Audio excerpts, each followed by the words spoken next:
Welcome to Padma's video. இன்னைக்கு நம்ம அரிசி மாவை யூஸ் பண்ணி எப்படி புட்டு செய்யலான்னு பார்க்கலாம். ரொம்ப டேஸ்ட்டாக சாஃப்டாக நல்லா இருக்கும். அதோட நீங்கள் வாழைப்பழம் சேர்த்தும் சாப்பிட்லாம். இஷ்டப்பட்டவங்க வாழைப்பழம் சேர்த்து சாப்பிட்டா நல்லா டேஸ்ட்டாக இருக்கும். நான் நிறைய புட்டு போட்டிருக்கேன். திணை புட்டு, ராகி புட்டு, ரவா புட்டு எல்லாமே போட்டிருக்கேன். இன்றைக்கி நான் அரிசி புட்டு போட போகிறேன். அதெல்லாம் பார்க்காதவங்க பாருங்கள், நான் கீழே லிங்க் கொடுக்குறேன். வாங்க வீடியோக்குள்ளே போகலாம். போகிறதுக்கு முன்னாடி புதுசாக பார்க்குறவங்க ப்ளீஸ் சப்ஸ்கிரைப் பண்ணி என்னோடய சேனலை சப்போர்ட் பண்ணுங்கள். சப்ஸ்கிரைப் பண்ணாமல் பார்த்துட்ருக்கவங்க ப்ளீஸ் சப்ஸ்கிரைப் பண்ணி என்னோடய சேனலை சப்போர்ட் பண்ணுங்கள். வாங்க வீடியோக்குள்ளே போகலாம். இப்போது நான் அரிசி மாவு புட்டு செய்கிறதுக்கு அணில் அரிசி மாவு தான் எடுத்துக்க போகிறேன். அணில் கம்பெனியில் சாதாரண அரிசி மாவுன்னு உங்களுக்கு விற்கும். ஸோ நம்ம இதை யூஸ் பண்ணி செஞ்சாவே புட்டு வந்து ரொம்ப நல்லா வருது. நல்லா சாஃப்டாக நல்லா இருக்குது. இதையே நம்ம யூஸ் பண்ணலாம். நீங்கள் வீட்டில் அரிசி மாவு இருந்தால் நீங்கள் அதை கூட யூஸ் பண்ணுங்கள். பட் என்கிட்ட வீட்டில் அரிசி மாவு இருக்குது, இருந்தாலும் அணில் அரிசி மாவு நல்லா வருது புட்டு செய்கிறதுக்கு. அதனால் நான் இந்த மாவை யூஸ் பண்ண போகிறேன்.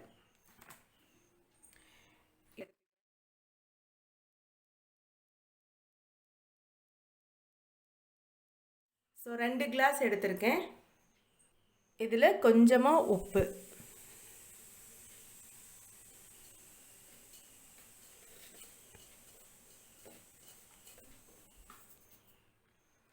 இப்போது நம்ம தண்ணி தெளித்து பிசையணும். அதுக்கு வந்துட்டு லேசாக சூடு பண்ணி வச்சுருக்கேன் இந்த தண்ணியை. அதாவது ரொம்ப சூடாக இருந்தால் நம்ம கை வச்சு பிசைய முடியாது. கை வந்து பொறுக்கிற அளவுக்கு இருக்கிற சூடு, ஒரு லேசான சூடுக்கும் அடுத்த சூடுன்னு வச்சுக்கோங்களேன், நம்ம கை வந்து தாங்கணும். ஸோ அந்த அளவுக்கு தண்ணி வந்து நான் சூடு பண்ணி வச்சுருக்கேன். இப்போது இந்த தண்ணியை நம்ம தெளித்து பெசறணும். பெசறதுல தான் இருக்குது புட்டு வந்து நல்லா சாஃப்டாக வேகிறதுக்கு. அதுக்கு சரியான ஈரப்பதம் தேவைப்படும். நீங்கள் ஃபஸ்ட்டு கொஞ்சோண்டு தண்ணி ஊற்றி ஈரமாயிடுச்சு அப்படின்னு நீங்கள் நினைக்கக்கூடாது. நல்ல அந்த ஈரம் வந்து உள்வாங்கி நம்ம பெசறிக்கிட்டே இருக்கணும். தண்ணி தெளித்து நம்ம பெசறணும். ஸோ அப்போ அதுக்கு நிறைய ஈரம் கிடைக்கும்போது புட்டு வந்து நல்லா வெந்து சாஃப்டாக இருக்கும். ஸோ அதனால் இப்போது நம்ம பெசறலாம்.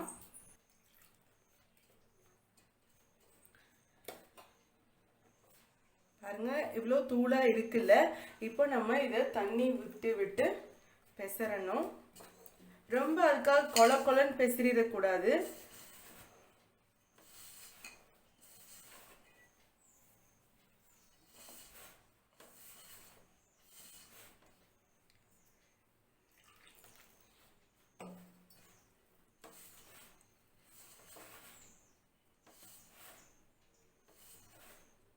நீங்கள் வந்து டக்குன்னு இப்படி சும்மா தண்ணி ஊற்றி இப்படி பெசரிட்டு அப்படி வைக்கக்கூடாது. இப்படி நம்ம செஞ்சுக்கிட்டே இருக்கணும் கொஞ்சம் நேரத்துக்கு. அப்போ தண்ணி எல்லாம் நல்லா உறிஞ்சி கொஞ்சம் நமக்கு ஏற்ற பதம் வந்து வந்துடும். இப்போது நல்லா நம்ம பெசரியாச்சு. நான் கிட்டத்தட்ட ஒரு 5 நிமிஷத்துக்கு மேலே நல்லா பெசரி விட்டுக்கிட்டே இருந்தேன். பாருங்கள், நல்லா பொலன்னு ஆயிடுச்சு, ஈரமாகவும் இருக்குது. ஸோ வந்து இப்போ நம்ம பிடிச்சிட்டு இப்படி உதுத்தோம்னா உதிர்ந்துடும். இந்த ஸ்டேஜ் வந்து கரெக்டாக இருக்கும்.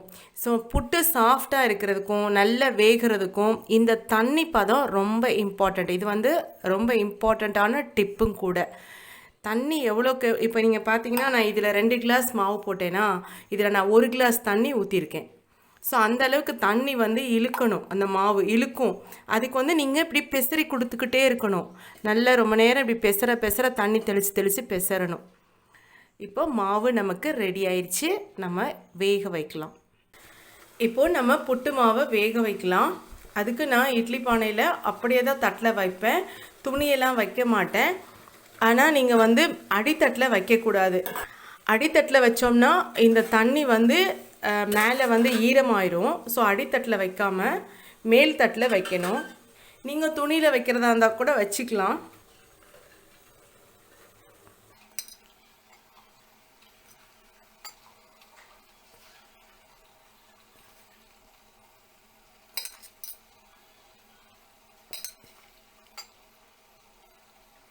இப்போ நம்ம மூடி வச்சிடலாம்.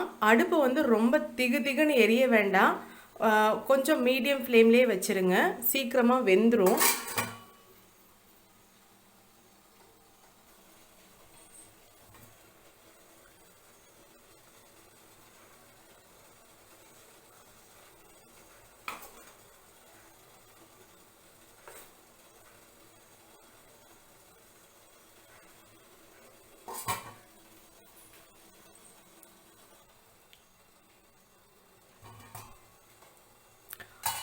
நல்லா வெந்துருச்சு.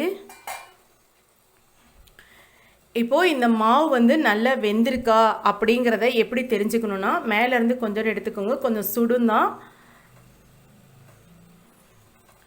இப்போது இது கூட ஒரு டிப்பு தான் உங்களுக்கு எப்படி வெந்திருக்கும் அப்படின்னா, இங்கே பாருங்கள், கண்டுபிடிக்கிறதுக்கு இப்படி மாவை எடுத்து நல்லா இப்படி திரிச்சு பாருங்கள், இப்படி உருட்டி பாருங்கள். பார்த்தீங்களா எப்படி உருண்டு வருதுன்னு? இப்போ இதை அமுக்குங்க, உடையாது. ஸோ அப்போ வெந்திருக்கு, நல்லா வெந்திருக்குன்னு அர்த்தம். மாவு இப்படி திரிக்க வருது பார்த்தீங்களா, நல்லா வெந்திருக்கு. இப்போ நம்ம அடுப்பை ஆஃப் பண்ணிடலாம். கொஞ்சம் ஆறுனதுக்கப்புறம் எடுக்கலாம். இப்போது நம்ம இதை எடுத்து பவுலில் மாற்றிக்கலாம்.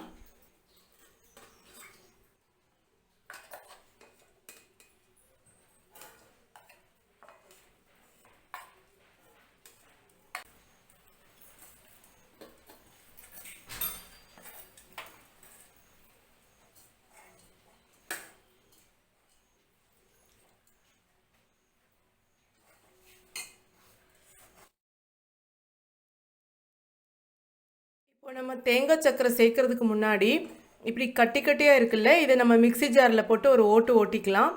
உங்களுக்கு சில பேருக்கு இப்படி கட்டியாக இருந்து இப்படி கட்டி கட்டியாக உருண்டையாக இருந்து சாப்பிட சில பேருக்கு பிடிக்கும். அப்படி பிடிச்சிச்சுன்னா அப்படியே சாப்பிட்லாம். இல்லைன்னா இதை ஒரு மிக்ஸி ஜாரில் போட்டு ஒரு ஓட்டிக்கலாம்.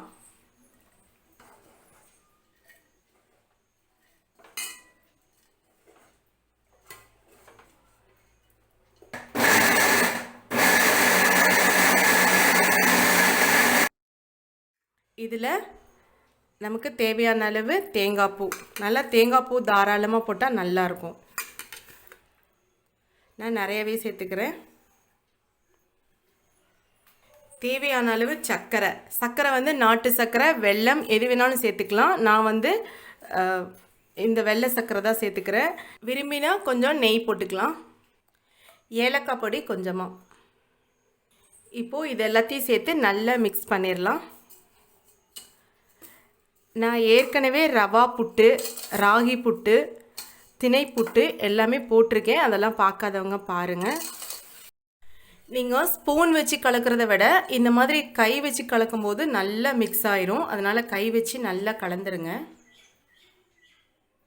சூப்பராக ரெடி ஆயிடுச்சுங்க நம்மளுடைய அரிசி மாவு புட்டு. உங்களுக்கு இந்த வீடியோ பிடிச்சிருந்துச்சுன்னா லைக் பண்ணுங்கள், ஷேர் பண்ணுங்கள், கமெண்ட் பண்ணுங்கள். புதுசாக பார்க்குறவங்க ப்ளீஸ் சப்ஸ்கிரைப் பண்ணி என்னோடய சேனலை சப்போர்ட் பண்ணுங்கள். தேங்க்ஸ் ஃபார் வாட்சிங்.